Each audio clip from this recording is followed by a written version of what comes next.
You can do a great deal to help end unemployment and create rising wages and a higher quality of life for yourself and for all Americans. You can help relieve the enormous stress that most Americans live under. Get as many friends as possible to watch the Ending Unemployment series on YouTube and recommend it to their friends. This will make the message go viral. Once the message goes viral, the media will pick it up, and ultimately the American people will be able to force Congress to act on their behalf. Otherwise, Congress will continue their preoccupation with doing whatever the banking industry, donors, and lobbyists want, while ignoring the needs and wishes of the American people.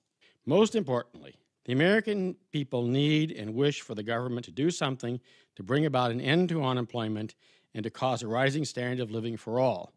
This is well within the government's power, but it isn't being done because Congress is too preoccupied with doing whatever the banking industry wants them to do.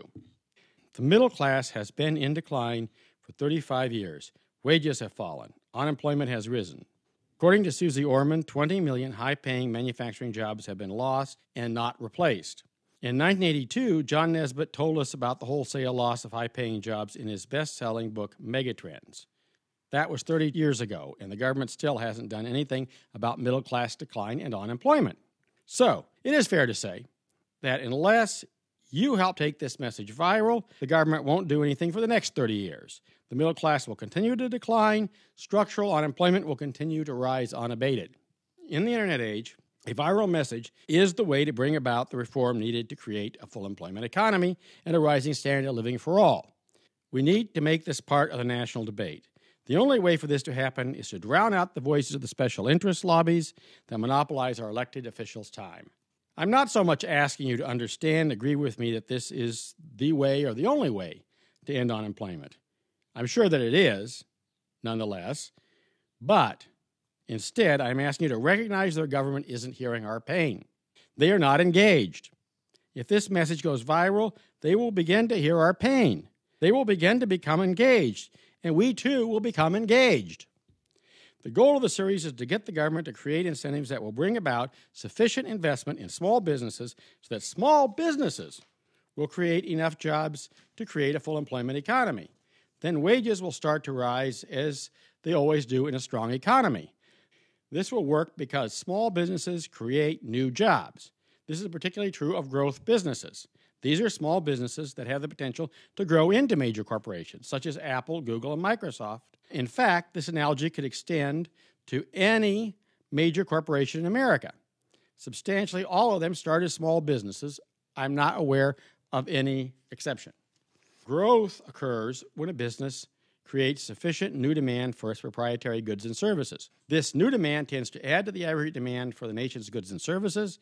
This leads to net job creation. There is more than enough private money available to invest in enough small businesses to create a full employment economy.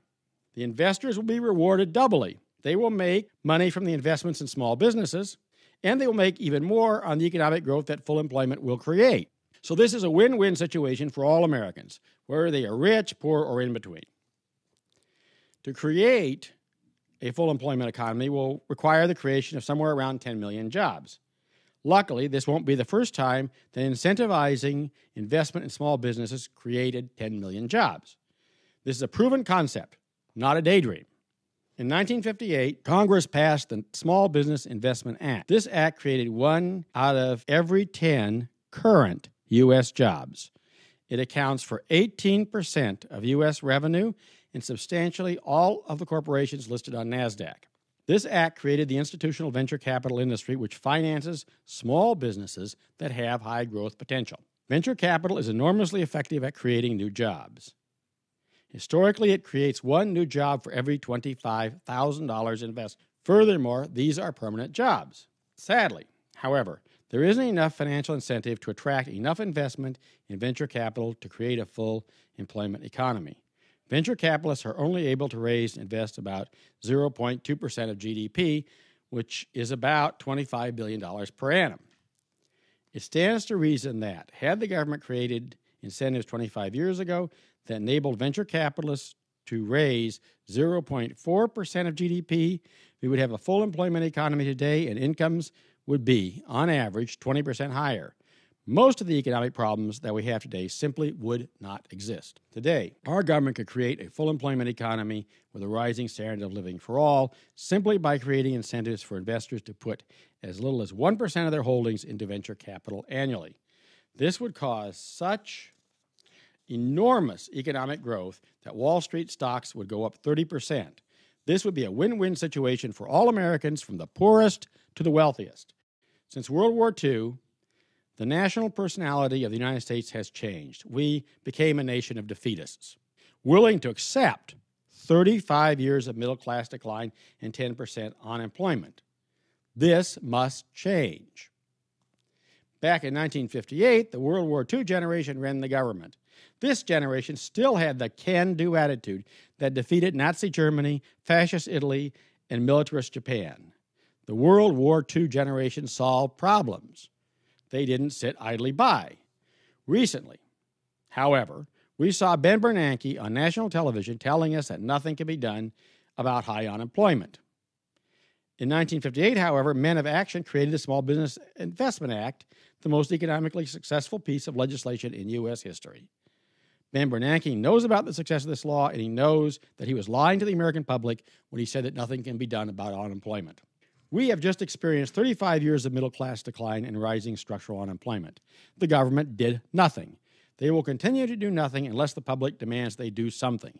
This won't happen until this series of lectures goes viral. If you want a brighter future for you, your family, and your friends, get the word out. Tell as many people as you can about this YouTube series. Write your congressional rep, your senator, your president, and demand action. And above all, watch the rest of the Ending Unemployment series and become informed. Regardless of how moral your position is, getting the government to act on a moral proposition can be enormously difficult. It took 100 years from the end of slavery for the government to fully support the civil rights of black people. So, don't underestimate the need for your efforts to bring about full employment and a rising standard of living for all. This is going to be a struggle, not unlike the civil rights movement.